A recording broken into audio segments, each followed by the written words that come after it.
What's going on, Tan and J Man Show Nation? It is Monday night. It's August 11th, 2025.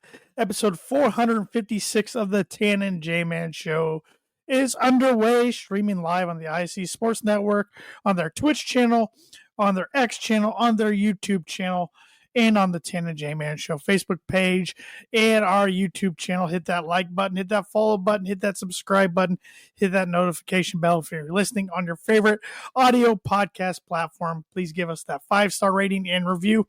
We really appreciate it. I'm Tanner Lee. Next to me on the screen is my co-host, Josh the J-Man Mutt. J-Man, how's it going? I'm doing all right. How are you doing?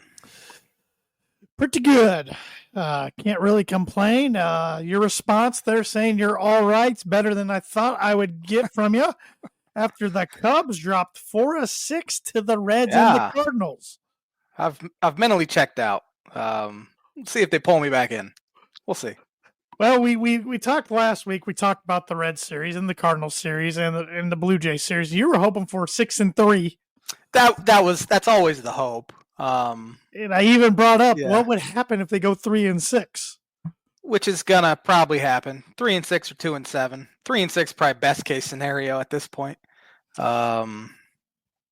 Division's pretty much lost at this point. Crazy thing is, they have the second best record in the National League since May 25th, and they've lost 12 games in the standings to the Brewers. That's how ungodly on fire they are right now. It is absurd. Yeah, they sometimes I guess that just happens. Yeah, you just got to tip your cap. They're finding different ways to win. I mean, they came back from 5 down yesterday and walked it off in the 9th. They threw a guy the tying run out at the plate with 2 outs in the 9th. The other night, it's God is on their side. That's what I say. Well, he's not on the Mets side right now. Losers of 7 straight. Yeah, 10 of their last 11. The New York teams are struggling. Yankees are no longer in a playoff spot if the season ended today. Cleveland's gotten hot and have overtaken them. But the Mets, I thought they were still in the third wild card. They're tied with Cleveland, but Cleveland has the tiebreakers. So I guess they're not a half game out. The Yankees are up. The Yankees are 62-56. Cleveland's 61-56. Oh, well then it's changed as of Cleveland's a half game out. Yeah. They're a half game out. I must have saw it yesterday. Or yesterday before the games ended. Typical Josh, not fact checking himself. It's baseball. Ready for it to be over at this point. But like you said last night in our group message, I mean the Cubs are still solidly in the playoffs as of now, at least. Yeah. Obviously you want to win the division, especially after having a 6.5 game lead. And really, they haven't played all that bad. I honestly think it's been more magnetized because of how well the Brewers are playing. It makes it feel so much worse than they actually are playing. So they'll be okay, hopefully. Knock on wood. The offense has just got to start hitting. Their stars have to start hitting. Tucker has 1 homer in his last 32 games. PCA has 1 homer since the All-Star break. I think Michael Busch only has 2. Seiya only has 2. Those guys have to hit. Their stars have to hit. That's the reality of the situation because they're pitching really well, which is the ironic thing because their pitching staff is what's kind of the question mark for them, and it's not the offense. But the offense is not getting it done right now, and they gotta turn it on here pretty quick if they want to get back in the division race, which they have a very good opportunity to do this, considering they have a 5-game series with the Brewers next week. So. You sweep it, you're right back in it. But remains to be seen if they're capable of doing that. But have the Blue Jays in Toronto for 3. It's not going to be easy, and then the Pirates come at home for 3. I have to share this with you, J-Man. Everybody that's watching on Facebook or YouTube or the ISC Sports Network will get to see this. And if you're listening, you might want to go check it out. Thad Moody, good friend of the show and a sponsor of the On This Day through Mooney Wood Laser Crafts. He just sent me this screenshot from his feed. It's got a picture of us right now and a picture of us 9 years ago. That's funny. Just 9 years, man.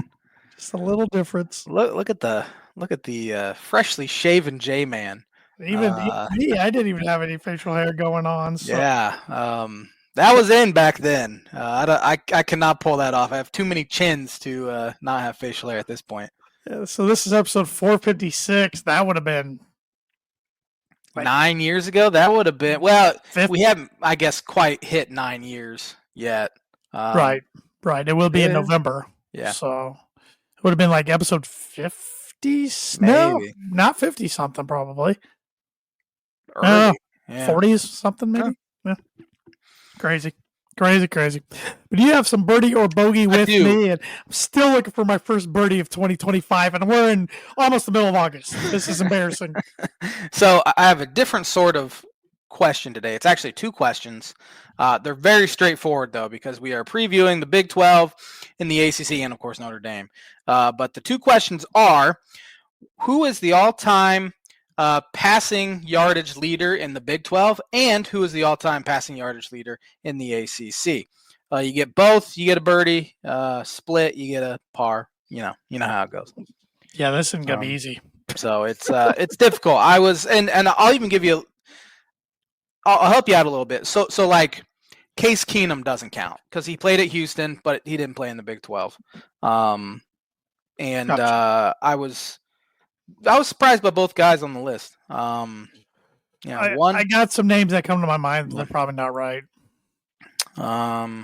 Yeah, it was a tough one. I'll be honest with you. I had a real hard time coming up with one today. That's all right. So I kind of had to piece it together. But Birdie or Bogey is brought to you by Arlington Public House for good cuisine, cocktails, casual atmosphere, located 703 Main Street in Rochester, Indiana. And over the weekend, their special was right up every seafood lover's alley. It was sea scallops and pearls. So with farm fresh corn puree with a fresh corn salsa. So a lot of their weekend features, not always, but a lot of them are seafood based. Yeah. So if you like seafood, and that's sometimes hard to find in northern Indiana. Yeah. So go and check them out right there on Main Street in Rochester. And they also have a video they released over the weekend, a reel of just images of all different foods that they offer. And don't take my word for it. Go check it out and go in there in person. You won't be disappointed. Yes, sir.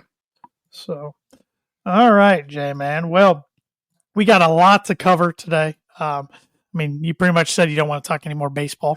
So, do you want to get educated before we go? I was going to say we need to probably do that. Yeah, I will knock that out real quick. On this day in 1919, Green Bay Packers Football Club is founded by George Calhoun and Curly Lambeau and is named after sponsor Indian Packing Company. Interesting. 1919, yeah. On this day in 1929, New York Yankees slugger Babe Ruth became the first Major League Baseball player to hit 500 homers. George Herman Ruth. On this day in 1951, the first televised baseball game in color airs on WCBS in New York City. 51. Okay, I would have guessed it would have been late 40s, so I'd have been off a little bit. Around there. Does it say who it was between? It was between the Boston Braves and the Brooklyn Dodgers. On this day in 1962, this is an interesting one. The LA Dodgers protest as San Francisco manager Alvin Dark orders Candlestick Park grounds crew to water down the base paths to hinder MLB All-Star Maury Will's base stealing attempts. Interesting. Tried to slow him down. Yeah, I'd never heard that before. Wonder how they found out about that. Because there wasn't the technology to do some sort of Spygate or anything. Right. So. Probably, honestly, the field was it was muddy. That's what I'm guessing. It was muddier. Because the fields did not look quite like they do in today's game, where they're pristine. Back then, they had some flaws, and I'm sure some were like really, really hard to slide on. I'm sure it was different field to field. Where now it's almost the same, I would imagine. But yeah. On this day in 1968, Satchel Paige, at 62 years old and needing 158 days on an MLB payroll to qualify for a pension, is signed by the Atlanta Braves. He doesn't pitch and becomes a coach. So Are we sure he was really 62 at the time? Yes, I think he was, because he made his major league debut at like 47 That's or something crazy. like that. He was or at least in his 40s. Is what I'm thinking. On this day there's a lot of baseball. Who won the PGA Championship on this day in 74? Don't have a good guess, so I'm going to guess Jack. Lee Trevino. One stroke ahead of defending champion Jack. He was in Happy Gilmore 2, as was Jack. Was he? Interesting. Mm-hmm. I need to check that out. He was in the first one. Lee Trevino was the only golfer in the first one. Really? He was the one that shook his head at Happy multiple times throughout the movie. Oh, yeah. And then when Chubbs fell out of the window on the first one, he's sitting there. Yeah. I saw Skip Bayless hated it, which is usually probably a pretty good sign. That Skip doesn't like fun, so yeah, that was pretty much his reasoning. Is he's a golf purist, and so yeah, that it pretty much admitted that he just hates having fun. Who won the PGA Championship on this day in 85? 85. Let's go with Nick Price. It was Hubert Green over Lee Trevino. What about 86? Would have been Jack. Jack won the Masters in 86. I don't know if he won it, but Nick Faldo. Bob Tway. I've heard of Bob Tway. Man, I am not good at my PGA Championship pre-1990s. Holes a famous bunker shot on the 18th. Not famous enough, because I don't know. And that's back when the PGA Championship was still played in August. Now it's played in May. 91, who won the PGA Championship? 91. At Crooked Stick. Oh, John Daly. John Daly. That gave it away if you didn't say Crooked Stick. Yep. My dad and uncle went around at Crooked Stick. Cool. That's cool. Let's see. 96, who won? 96. Davis Love was 97. I'm going to go with... I've never heard of either of these guys. Ben Crenshaw? Mark Brooks beat Kenny Perry. Heard of both of them. Kenny Perry, better player than Mark Brooks. And that's the thing about PGA. Not a lot of times, but there have been a lot of one-win major guys to win the PGA. And Mark Brooks was one of those. I assume this guy's a one-win major guy, or one major win guy. Jason Duffner won on this day in 2013. Yep, and Duffner should have won in 2011, lost in a playoff to Keegan Bradley. Oh. That kind of made them both burst on the scene. But Keegan's kept his career going. Duffner kind of faded after that PGA Championship. I don't know what happened. Is Duffner the one that had that viral picture where he's sitting there up against a wall and he was in a school or something? Yes, and he had a pretty attractive, now his ex-wife, pretty attractive wife, and he went viral for smacking her on the behind. Oh. Or maybe grabbing a fill when the cameras were around. Yeah, he was America's favorite for a little bit. Let's put it that way. So, yeah. That's going to do it for On This Day today. That's a good one. And that is the On This Day brought to you by Mooney Wood Laser Crafts. Mooney Wood Laser Crafts is a veteran-owned and operated woodcraft shop based out of Texas with Indiana grassroots. They provide 100% hand-cut custom designs that fit your needs, and their pieces are a great addition to any home, office, or man cave. You can see some of their recently completed projects by visiting them at Mooney Wood Laser Crafts on Instagram and on Facebook. And if you let them know the Tan and J-Man Show sent you, you get 15% off your first sign order. I should put apparel in that read now, because with his lasers, he can do apparel. He can do patches for hats, stickers, etc. So I gotta update that read a little bit. But let Thad know the Tan and J-Man Show sent you for whatever he wants, and you will get 15% off your first order. All right, J-Man, who do you want to start off with? The ACC, Big 12, or the defending national championship runner-ups, Notre Dame Fighting Irish? No, let's knock Notre Dame out real quick. Thought you were going to say that, that's why I'm going to do my blind rankings. All right. I listed I have 5 Notre Dame quarterbacks post 2000. Man. And I want you to give them to me based on how you think their college career went. Okay. I do have their overall records, but I'm not their career or the win and loss record for their career. But I won't give you that until we go through the list because I don't want it to weigh your mind, really. So, first off, Tommy Rees. Oh man, there could be a lot of bad quarterbacks on this list. He was okay. I'm gonna put him at 4 though. I will give you his win and loss record now. 23-8 as a starter at Notre Dame. Yeah, he was pretty solid. He was off and on. I mean, he wasn't the starter the whole time. He was a backup a little bit behind one of these guys coming up. Nothing spectacular, but he's probably more known as a coordinator now. Than he's in the Brown system now. Is he? Okay. Mm-hmm. Was at Notre Dame, then was at Alabama. Mm-hmm. Now he's with the Browns. So, Riley Leonard. Oh man, he had such a good team around him. I would say he's better than Tommy Rees. I'm gonna put him at 3. 3. He went 14-2, which was all last year. Yeah, and got to the national championship game. Solid. Jimmy Clausen. Jimmy. Didn't win a whole lot with him. He put up numbers though. Only there 3 years. I'll put him at 2. Yeah, he was under Charlie Weiss, 16-18. Yeah, his teams went 3-9, 7-6 with the Hawaii Bowl victory, and 6-6 because they declined a bowl game.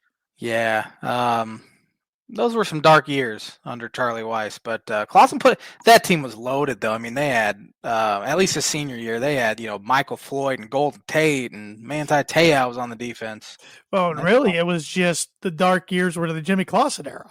Because before that, Weiss got the back-to-back BCS bowls. Yeah, I know. Yeah. So, Deshaun Kaiser.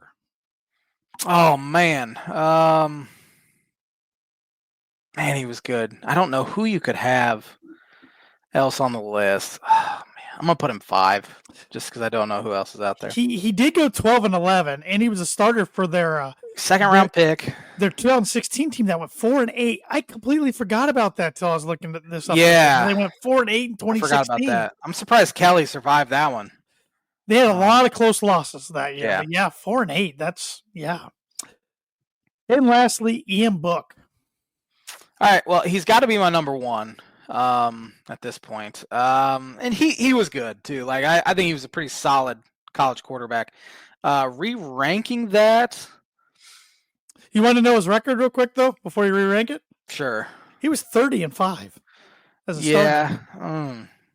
But like you said, there's so much talent at Notre Dame. It's hard to categorize these quarterbacks. In my mind, I was doing just how good their stats were and how good their careers went. I think I'm okay with Ian Book at 1 though on that list, and then I'd probably put.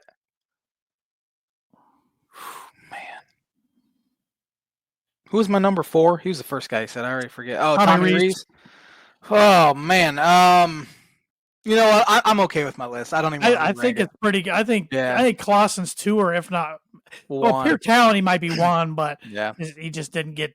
I mean, he had so much hype coming in Notre Dame, and just didn't really live up to it. So I was saving number 1 for Brady Quinn, but thought that would be a too obvious one for you to have on the list. So. And Brady Quinn, I did list all the other starters from Brady Quinn on in the records. Brady Quinn was 29-17.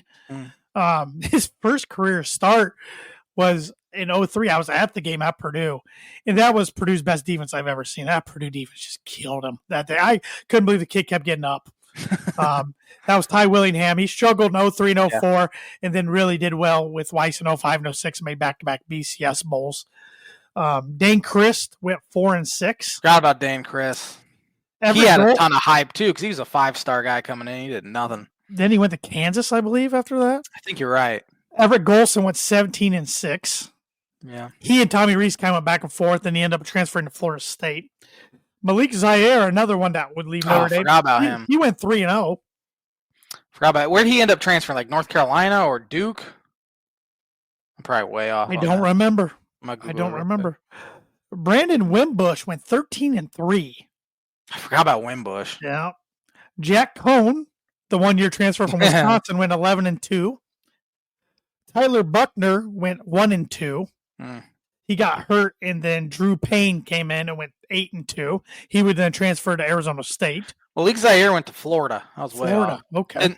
He only played 4 games, didn't throw a single touchdown. Sam Hartman, the 1-year rental from Wake Forest, went 9-3. Then Steve Angeli, who was the backup last year, played the bowl game in which Hartman didn't play and won, so he went 1-0. So those are your Notre Dame quarterbacks from Brady Quinn on. It's kind of stupid Hartman didn't play in the bowl game just to be taken in the 7th round, right? Yep. Yeah. He listens to an agent, so. Yeah. And I don't even remember what bowl it was. They beat South Carolina. Yeah, I don't remember what bowl it was either. Yeah, but those are your Notre Dame quarterbacks. And I mean, honestly, Clausen probably had the best pro career. He had a better pro career than Kaiser and Quinn. It's pretty bad, too, because he stunk. Kaiser was bad. Book was bad. That list, Alabama's list is better when you consider pros with Hurts and Tua. But there's some comparisons you can make to Alabama's list, to Notre Dame's list, I think. As far as good college careers and then don't do much in the pros. Yeah, McCarron didn't do anything in the NFL. Greg McElroy didn't do anything. Mac Jones is a backup. There's decent comparisons. Yep. So, all right. But Notre Dame, are you kidding me? I just exited out of my notes. I hope I saved those. Oh, my gosh. I had So do I. Oh, man. I think I remember them, but I didn't save it. Oh, boy. Well, mine auto-saved, actually. Let me see. Yeah, go on with your thoughts.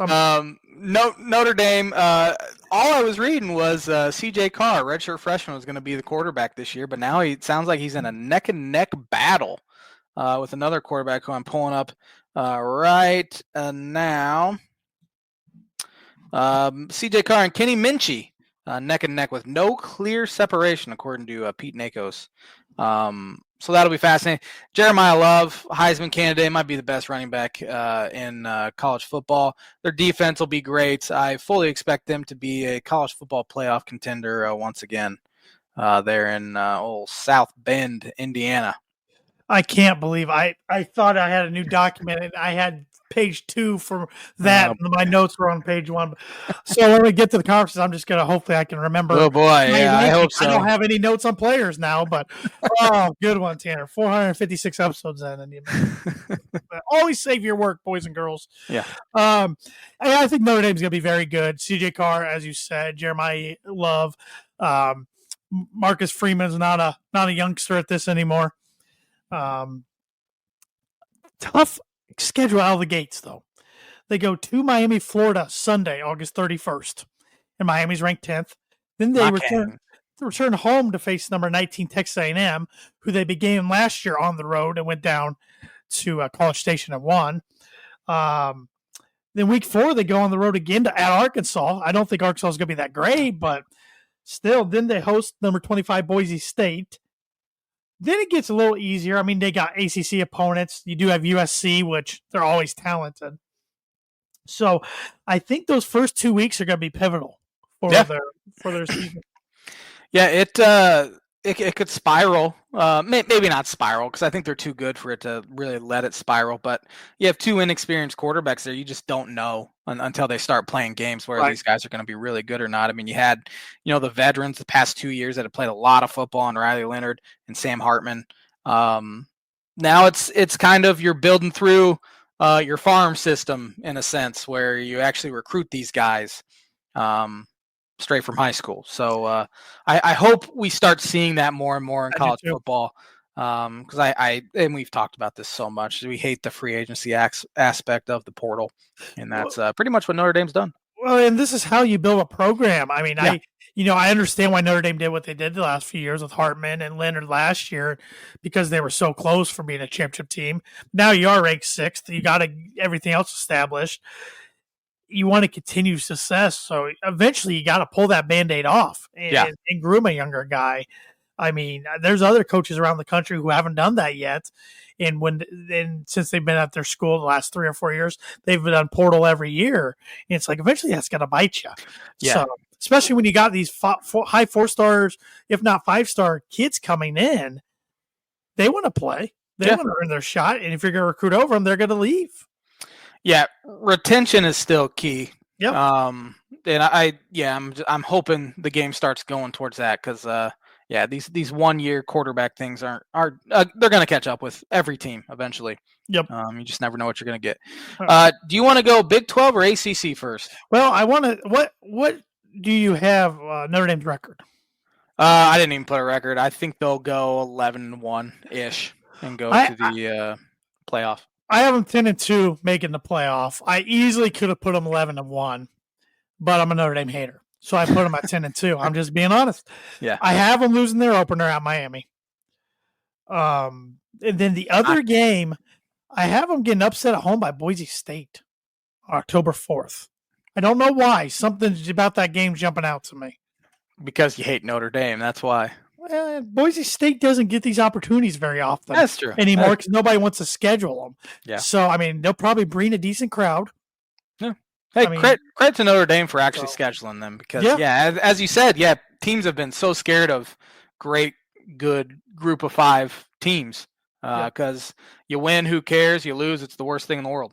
So, and this is on ESPN, but it's got ticket prices to the side, like tickets as low as the most expensive one's A&M at home on September 13th. Tickets as low as $449. No, thank you. Nothing I've been to Notre Dame Stadium twice and have zero desire to ever go again. Most uncomfortable stadium I've ever been in my entire life. 02, 04, 08, 2010, 4 times, and Purdue played this year, and I'm not planning on going. So you're sitting on a wooden plank, and the stadium should only hold about 40,000, and they shove 70 in there. So it is very uncomfortable. Hate it. If you're an opposing fan, their fans aren't very nice. Yeah. Which a lot of places aren't. But that is true. I think their back half, I mean, after Boise State, I think I'd be surprised if they lose any of those games. I mean, maybe USC, but I'd be surprised. So, I mean, if they get through the first 2 weeks, they could easily run the table and be undefeated going into the playoff. Because Notre Dame can still get in with 2 losses, I think, as long as it's not like a Stanford at the end of the year. I think that goes for every year because it's Notre Dame. Yeah. Maybe even some years they might be able to sneak in with 3, but I don't think this is one of those years. Yeah, I agree. Yep. So, let's do ACC since we're on Notre Dame. Notre Dame's essentially an ACC school at this point. So, before we do that, I need to read who the blind ranking segment is brought to you by. I'm just like a rookie tonight, J-Man. I am awful. And that is by Performer Print 2 Promo Group. If you're looking for a trustworthy, dependable resource for next trade show, company picnic, or sales meeting in 2025, or perhaps 2026, Performer Print 2 Promo Group has over 50 years combined experience in promotional products and commercial print. They strive for fast and efficient response to all your print needs. So you look no further. Let them be your one-source print and promotional company today by giving Barbara Van Weinsberg a call at 574-210-3815. You know, Thad jinxed you by sending you that picture of us 9 years ago. You've reverted back. It's like I've got Monstars or something, you know? Yeah. Man. Yeah. I have Clemson winning the ACC. Do you even remember? I do have Clemson. I know that much. I'm going down on the ESPN list now. I'm just going to have to remember where I have her. They returned 16 starters. Kid Klubnik broke out, 3,600 yards, 36 touchdowns. They also returned their 3 leading receivers, led by Antonio Williams, who had over 900 yards and 11 touchdowns last year. So they'll be good. Well, their team last year was average for their expectations, and they made it a CFP. So they got hot too because they looked terrible the first couple weeks, and Dabo actually used the portal this year. He picked up a couple key transfers, which he had been very hesitant to do that. But they'll be good. My dad picked them to win the title, so I could definitely see that. I have Miami finishing second. My Canes. Well. Yep. They lost number 1 pick Cam Ward, picked up Carson Beck, who might be the most overrated player in college football. But they returned 58% of its production on defense. They should be really, really good. Something's missing with them, though. It always feels like they come into the year ranked, and then they're okay. I mean, they were good last year, but it still felt like they had something left in the tank that they just didn't get to. And hopefully my Canes figure it out this year. They're two big games on their schedule because they don't play Clemson. Besides Notre Dame, conference games, conference games, I should say. They travel to Florida State, in-state rival, on October 4th, and they host Louisville on October 17th. It's a Friday night game, October 17th. Speaking of Louisville, I have them finishing third. I got Jeffrey Brom and his Cardinals third as well. They picked up Miller Moss from USC, quarterback. He had 18 touchdowns last year. Returned TJ Quinn, stud linebacker on defense. They did undergo a complete retool of their offensive line, so that's always scary heading into a season if you have a bunch of new guys on the O-line. And Jeff's never been a great O-line recruiter.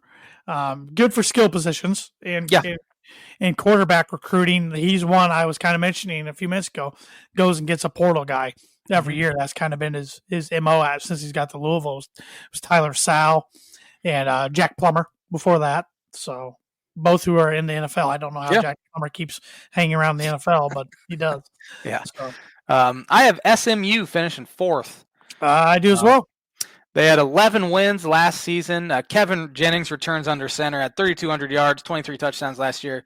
They should be really, really good. I remember there was a bunch of discourse on them last year because they were like undefeated, but they didn't play anyone, which is kind of a product of just playing in the ACC anyway. But they should be pretty dang good. They lost to Clemson in the ACC championship game last year, if my memory serves me correct. Yeah, but Rhett Lashley's a good coach.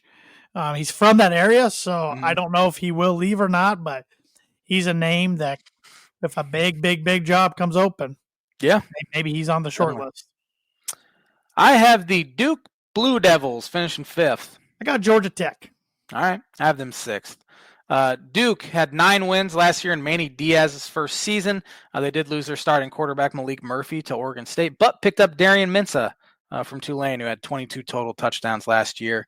Manny Diaz keeps hanging around, getting jobs, and he's a really good defensive coach for sure. But winning 9 games at Duke is pretty incredible, honestly. Yeah, it is. It is. I mean, Cutcliffe did a decent job. He had a few years there. But, Manny Diaz has done a good job. Absolutely.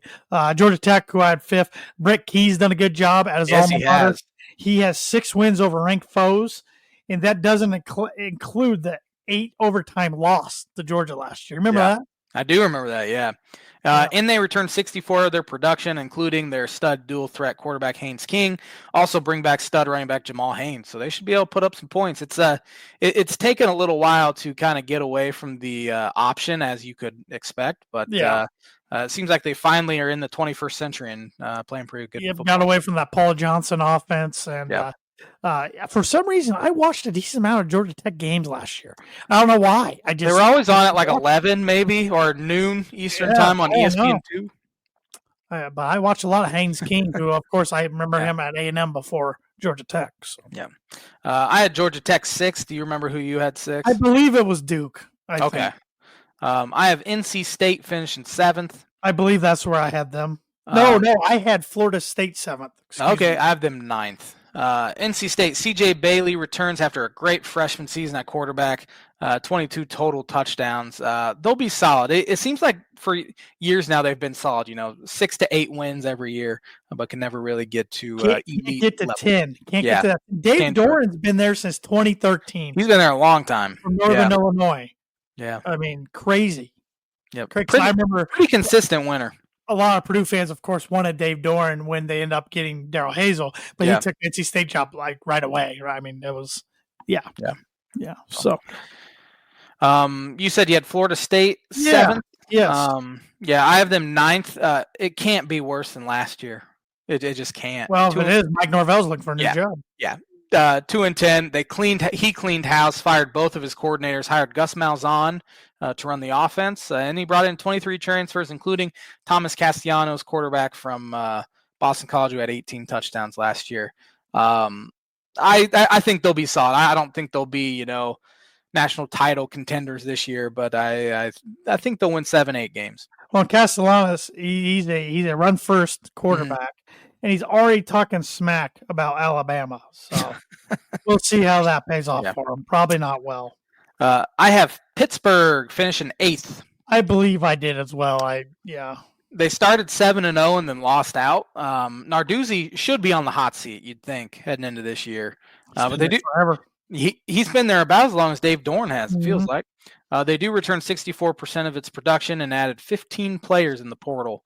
And I believe he hired some new coordinators as well there. But you start out 7-0 and then finish 7-6. I'm surprised he survived that. Yeah, should have at least won one of those. They would get 8. 8 sounds so much better than 7. It does. It does. I had Florida State 9th. Do you remember who you had 9th? NC State. I think I had those. Oh, okay. Yeah. Okay. Yeah. I have Syracuse finishing 10th. I have North Carolina. Okay. Q's returns just 37% of production, lost Kyle McCord to the NFL. But they were pretty good last year, and they can score some points. I like Fran Brown. I thought he did a good job his first year there last year.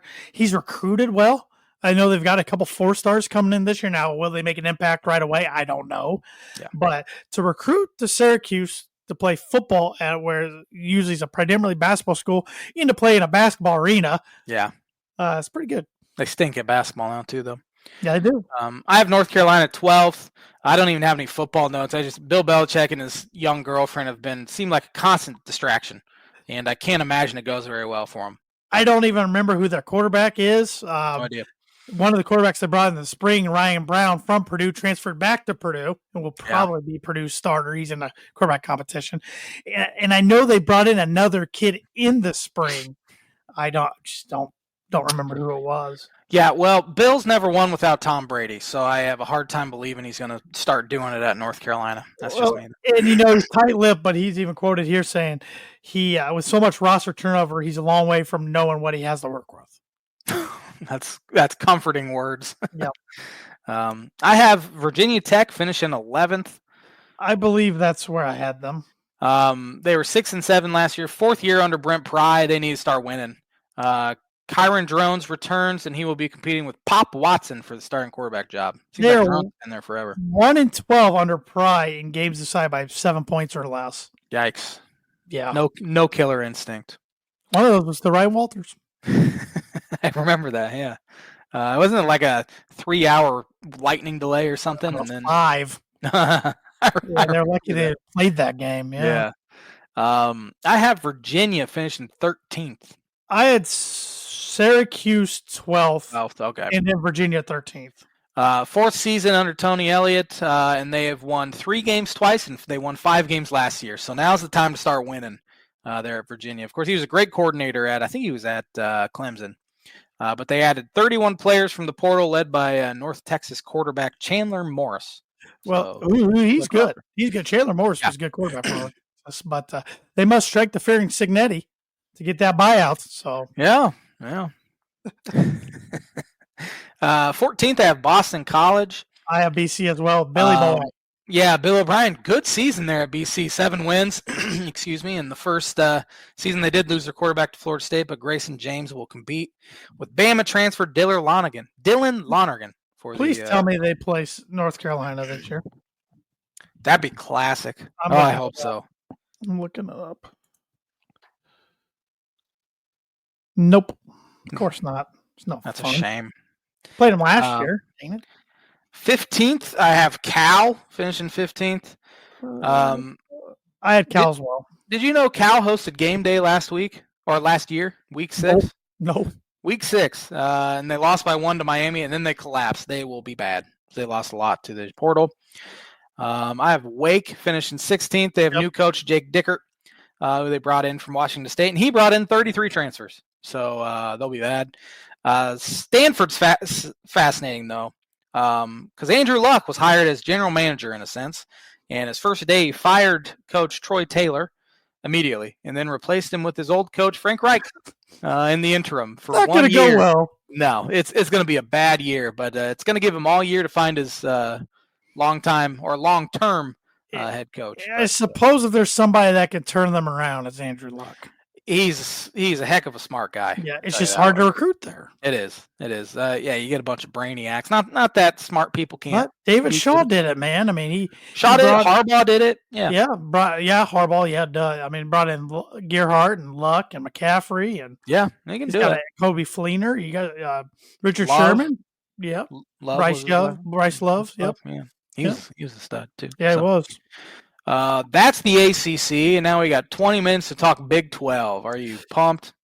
Yeah, the last thing I want to say about the ACC is I think they get 2 playoff teams in, Clemson and Miami, but I think Louisville's knocking on the door. I agree. I don't see anyone else besides those top 3.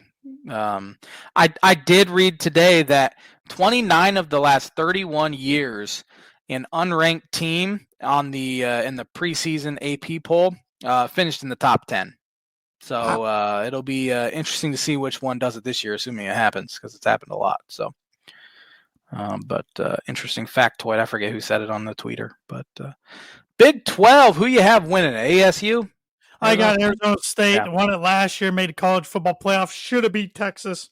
Yeah. They didn't. They pretty much have their whole team back except Cam Scatterbo. Yeah, 17 players return. Sam Levitt, who was a freshman quarterback last year, threw 24 touchdowns for them. They should be really good. Kenny Dillingham, super young coach. He obviously knows what he's doing there. So I have Kansas State finishing second. I had them as well. 4 straight 8 or more win seasons. They're so consistent. Yeah, they are. Avery Johnson, stud quarterback, 32 total touchdowns as a sophomore. They should be really good. And I think week 0 is Kansas State versus Iowa State. And it's the first ranked matchup in a week 0 since 2002. I didn't know they were doing. The heck are we having a conference game in week 0? I hate that. I know. I remember Illinois and Nebraska did a few years ago. Week 0. It was because of COVID. They were supposed to be in Ireland. They ended up playing in Illinois. So I have Baylor finishing 3rd in the Big 12. I got Texas Tech. Yeah, I have Texas Tech 4th. Baylor finished. Baylor 7th or 8th. I'm buying them because they finished the year on a 6-game win streak to end the season. Sawyer Robinson had 3,000 yards passing, 28 touchdowns. Bryson Washington over 1,000 yards rushing, 12 touchdowns. They'll score a ton of points, and maybe that momentum of their 6-game win streak to end the year will carry on. Dave Aranda might need it. Yes. So that's a tough job. Oh, it is. And they've had good success here the past 15 years, starting with Art Briles, who ended up being a scumbag. But they were terrible for years, and now they're respectable. Yep. But I have Texas Tech finishing 4th. They have the number 2 transfer class in the country. There's a reported $10 million in roster upgrades this year. Bayron Morton, 27 touchdowns passing last year. 6 projected transfer starters on defense. They should be good. Yeah, they have a couple all Big 12 defensive linemen back, but they'll never be a defensive school. They're always going to be a school that throws the rock and puts up points. Yeah, I've never known them to be a defensive school. It seems like they're always, if they're winning games, it's 50-45 or 50-47, something like that. So they got to just outscore them, which that is the name of the game. But that's the whole conference. Yeah, it really is. Big 12, they score a lot of points there. But a team that really doesn't score a lot of points and they're built on defense is Iowa State, and I have them finishing 5th. I believe I had Iowa State 7th and Baylor 6th, I think. Or no, I had Iowa State 6th, Baylor 7th, I believe. They returned 14 starters from their runner-up finish in the Big 12, led by quarterback Rocco Becht. Matt Campbell kind of saved himself a little bit because it was kind of money. Yeah, his star had started to dim a little bit. He was the hottest name, I would say, in college football for 2 or 3 years when he got to Iowa State. Now no one really talks about him, but now he's built the thing back up to a pretty good program. So. Yeah, their schedule's manageable. There's Farmageddon in Ireland, like you just hit on. That's what they call it, I guess. The Cy-Hawk Trophy games in Iowa. And then they also have to go to Boulder to play Colorado and down in Fort Worth to play TCU. So. Yeah, it's a tough schedule. But really, I think Arizona State's the clear favorite in this conference, but the next 6 could challenge them for sure. I think it's a one bid league. I do too. Yeah, unless a Kansas State wins 11 games or something and loses in the playoff or loses in the Big 12 title game or whoever. But I have Utah finishing 6th. Well, I don't know how I had TCU 4th and Utah 5th. Okay. Utah was disappointing last year. They won 5 games. Whittingham could be on the hot seat this year. He should be. He's been there a long time now. They did land Devin Dampier in the portal. He had 1,100 yards, 19 touchdowns rushing, and he threw for over 2,700 yards. So he is an electric quarterback. And their 28-year-old quarterback's name's escaping me that got hurt last year. Applied for like an 8th year, and finally the NCAA's like, go get a LinkedIn profile, dude. Yeah. What the heck was his name? I can see his face. Was it Rising? Cam Rising? Yeah, Cam Rising. Yeah. So, because I think I had them in the playoff. I think we both had them 5 and good. 7. Yeah, they were very disappointing. They stunk. I have TCU finishing 7th. So you're not a believer in the Frogs.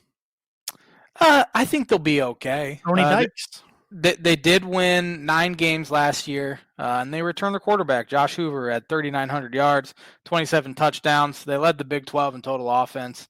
They'll give up a lot of points, though, which, again, you could say that for about every Big 12 team, but especially TCU. So I had BYU finishing 8th. I did as well. They did win 11 games last year, but they lost Jake Resleff due to suspension, and he transferred. So, again, another team that will score a lot of points. Tulane. Yes, he ended up going to – I think he even walked on at Tulane. Like, I don't even think he's scholarship. BYU's always a really good program. They'll always win 10, 12 games. Oh, they will. They're going to recruit well for football and basketball because they got a huge NIL. Yeah, they do. It's crazy. Yeah. They're solid. It's not an easy place to play. It's not. At all. It's not an easy place to go to school. Just ask Jake Resleff. Fair enough. I'll let everybody look that up for themselves. Yeah. Number 9, I have Kansas. I got Rock Chalk, Jayhawk. Finishing 9. Jalen Daniels returns for what feels like his 20th season. He's fun to watch when he stays healthy. But yeah, he just can't stay healthy. They have not been able to capitalize on their surprising 2022 and have been disappointing each of the last 2 seasons. Yeah, Leipold, I mean, he's not in jeopardy to lose his job. No. But, like, to be taken seriously for a 7 or 8 win team going forward, they need to have that kind of season this year. Yeah, agreed. And they're set up to just because their quarterback returns. But I don't think it happens. Well, Devin Neal was so awesome last year running back, and that's not going to be easy for them to replace. Nope. So I have Houston finishing 10th. I got color. No, I have Houston as well. They only won 4 games last year, but they do have some hope. They landed transfer Connor Wiegman, QB from Texas A&M, and they really need him to have a breakout season in order to make a bowl. That's a basketball school first and foremost. I mean, they've been elite at basketball the past 5-6 seasons, and football needs to catch up a little bit. Well, and Willie Fritz came over last year from Tulane, and last year was kind of rebuilding some things. Now this year they're more established, so I think they'll be a lot better. They should be, yeah. At 11, I have Cincinnati. I have Colorado. Scott Satterfield should be on the hot seat. Should. They did bring Brendan Sorsby back, but many questions remain on both sides of the ball. They've missed the bowl 4 of the last 5 seasons. That used to be a really good program. I mean, they had a weird – they made the playoff a few years ago, didn't they, to 2021? That was the one year they made the bowl over the past 5. Did they make the playoff that year? Yeah, Fickle with Freeman as his DC, right? Who was their quarterback? He Desmond Ritter. Yeah. I think they made the playoff. Did they make the playoff? I don't know if they made the playoff. I don't remember. I don't care. Well, and I remember way back in the day when Brian Kelly was there with Tony Pike as their quarterback, they were good. The bowl, and Tim Tebow just crushed them, and Kelly left the team. Yeah. I mean, think of the coaching tree, like Mark D'Antonio, Brian Kelly, former guy at Tennessee, whose name I can't remember, who Purdue always wanted. Or Butch Jones. Yeah, Butch Tommy Jones. Tuberville, Luke Fickell. Yeah. Yeah, it has been kind of a feeder. Yes, it has. Feeder, that's a good way to put it. The big programs. I wonder if like Fickell regrets leaving. Exactly, because he really he was picking and choosing. You know, he passed over some other jobs before taking that Wisconsin job, and we'll talk about next week in our Big Ten preview, but I think his seat's as hot as anybody's in the conference. Yeah, and this is only year 3, but Yep. you gotta win pretty quickly in order to. Especially if you're going to change the identity of the school. Yeah, identity time. has worked forever. Yeah. So. I have Oklahoma State finishing 12th. I got them 13th. Mike Gundy's seat should be red hot. Talk about a guy that's Besides Ferentz, has anybody else been at their school as long, active coaches as Gundy? I don't think so. Because Ferentz goes back to like 99, 98. Yeah, Gundy's been there since probably what, 2005, 6? 5 or 6, yeah. Because 07 was when he made the. Yeah, I'm a man. I'm 40. I'm a man. I'm 40. Yeah. They came into the year last year. I think they were ranked. They had the issue with Ollie Gordon with the DUI stuff. He was supposed to be a Heisman contender. Yeah, had over 2,000 yards rushing the previous year, and then they were terrible. 3 wins.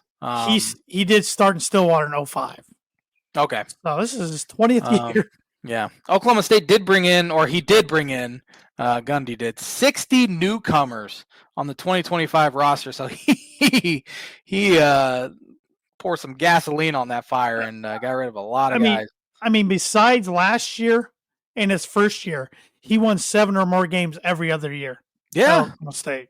Those years are outliers. Now, can he bounce back this year and make it a 7-win or more season? And he might need to save his job. Yeah, because I think his shtick's kind of getting old too around there, and I'm surprised he saved his job last year. He went to Troy in my dynasty. Oh, I don't know if he got fired or left. I think he got fired and then went up to Troy. I have Colorado finishing 13th. I said I have them 11th. They lost legend Shadur Sanders and Heisman winner Travis Hunter, and now Coach Dion. So I don't think they'll be very good. I don't really have anything else on them. Couldn't name you a single player on the roster. Didn't do that. They got 5-star freshman Julian Lewis coming in, but he's probably not going to start. Keaton Salter, transfer from Liberty, is probably going to start.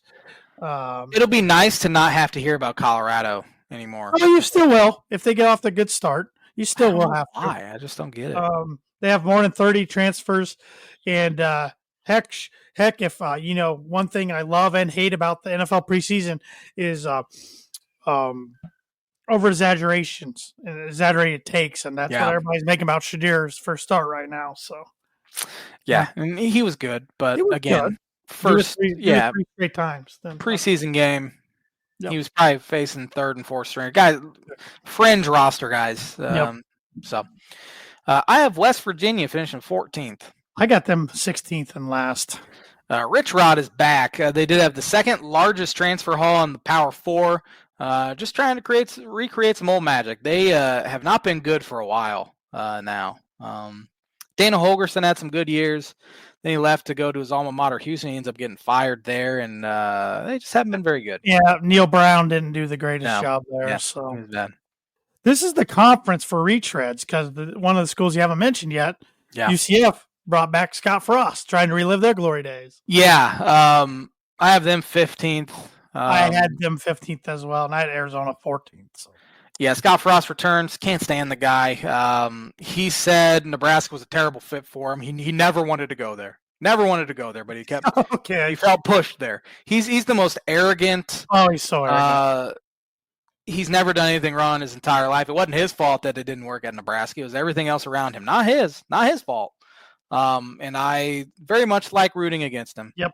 And I will continue to do that while he's at Central Florida. I think it's telling that even though he had a 4-8 season, Gus Malzahn leaves Central Florida where he's a head coach to go join Mike Norvell at Florida State to be an OC. So. I think a lot of it has to do with the NIL portal. You'll see some of these guys that are not at elite jobs leave to go become an offensive coordinator where they can just focus. I mean, look at Chip Kelly. He went from head coach at UCLA to Ohio State offensive coordinator. Won a title in year 1. Very good point. There, so he could just focus on the offense, and I think very good point. Looks good on your resume, right? Yeah. Yep. So, and you had Zona 14th. I have him 15th. Quarterback returns Noah Fafita. I don't know how to pronounce it, but they'll be so bad. I just don't see much talent elsewhere around. McMillan, their wide receiver, is pretty talented. For as bad as they were last year, they They had 2 good wideouts. Yeah, one was a top 10 Top pick, 10 wasn't pick. he, of the Panthers? The Panthers, yeah. So I don't know how you're that bad when you have 2 good wideouts like that, but Yeah, I mean their coach Jed Fish left to go to Washington before last year, and maybe that hindered him because is that where he was? That was where he was. Yeah. excuse me. I read my notes wrong. Well, they're not my notes. I read McMillan was the one McMillan is the drafted, guy right? who went 8th to the Yeah. Panthers. I was reading how he arrived there last year with Noah and McMillan. So my bad. So yeah, that's going to do it for our Big 12 and ACC previews. We have Big 10 next week, and we'll dive more in depth into Big 10 than we would. Yeah, I'm a lot more familiar with the Big 10 teams. Yes, and I'm going to do the playoff predictor like we do for the NFL and go game by game and predict each. And I'm going to save my notes. And Tanner's going to save his notes. And then will the next week be our NFL preview, or are we waiting till because I know you're gone. It's up to you. I don't care. I don't care either. Well, we can talk about it later. We'll figure it out. But anything else you want to talk about before I give you the birdie bogey? Real quick, NFL preseason. One game under everybody's belt. Yeah, everybody's over-exaggerating for good or for bad. Heck, after the Broncos game the other night, one caller said, "Do we have a quarterback competition now between Stidham?" You're an idiot. Even though I will say Nick's in the first team for 3 series. They didn't look good. And the first team defense gave up a touchdown to a bunch of backups because Purdy didn't play. But the rest of the game, I guess if I'm going to take a positive away, the Broncos' 3rd string and 4th string looked a lot better than the Niners' 3rd string and 4th string guys. So, yes, I am a loser who paid a monthly subscription for NFL Plus just so I could watch the preseason. Loser. Actually, my wife talked me into it, believe it or not. But now I need to unsubscribe next month. That's because you're getting a big package on the front porch from Amazon this week. That's why I'll just buy that and maybe it'll take every day. What do you mean? That's a good every point. Day. Me too. But Shadir plays well, so everybody's talking about that. But I mean, my big takeaway is the Jaguars kicker might be their best player. Yeah, 70-yard field goal. That's the longest in any kind of recorded football game. We'll see if he can do that in a game that counts. That'd be kind of fun, but that's without altitude. That is impressive. That's very impressive. So imagine if he was in Denver. He would have hit that thing from 75, 80. He might have got 75 in Jacksonville. I mean, hit the. Yeah. I mean, I don't know if it quite hit the net, but it was. Yeah, the fact that it got over was pretty impressive. Yep. But I didn't watch any preseason. I find myself, if I were to watch the Dolphins, I get bored after 5 minutes. Yeah, it's very easy to get bored with it. Turn it off. So I just kind of check the box score, see. One of the Dolphins' key running backs, Alexander Madison, had a neck injury and he's out for the season. He had surgery already. I read that. Yeah, so it must have been pretty bad. All they said after the game was he was sore. So I don't know. Yeah, I don't know.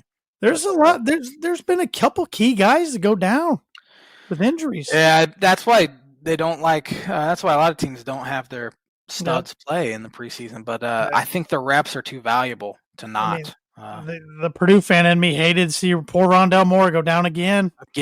Wow. First play, punt return, ACL out again 2 years in a row. Oh, that's terrible. And he's on the Vikings now, and he was supposedly going to be a part of their offense. And he was seeing with a towel over his head, and he was hitting his hands so hard you could hear it from the press box. Wow. He just knew. I mean, that guy has been so injury ridden since 2019. He's one of those guys. What could have been, because his freshman year was unbelievable. Yep, he's probably done now. It's too bad. That is too bad. Birdie bogey time. Who is the all-time passing leader in the ACC and the Big 12? Yards, right? Yes, just yards. Yep. Okay. Man, Big 12. I think it's got to be a Texas Tech guy. So I'm thinking I don't think it's Mahomes. I'm between Graham Harrell or Cliff Kingsbury. I'm going with Cliff Kingsbury.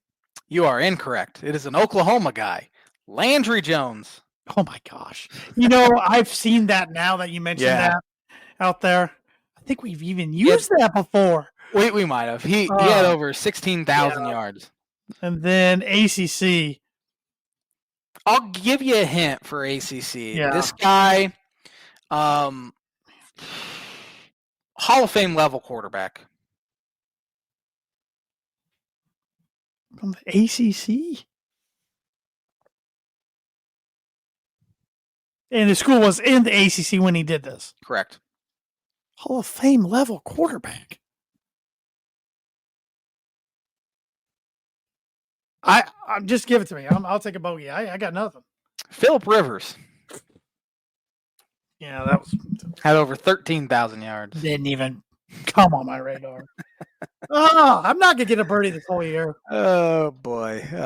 Thanks for watching the Tan and J-Man show. We'll be back at it with our Big Ten preview show next Monday. Maybe our favorite episode of the year. One of our favorite episodes of the year. Have a fantastic week, everybody.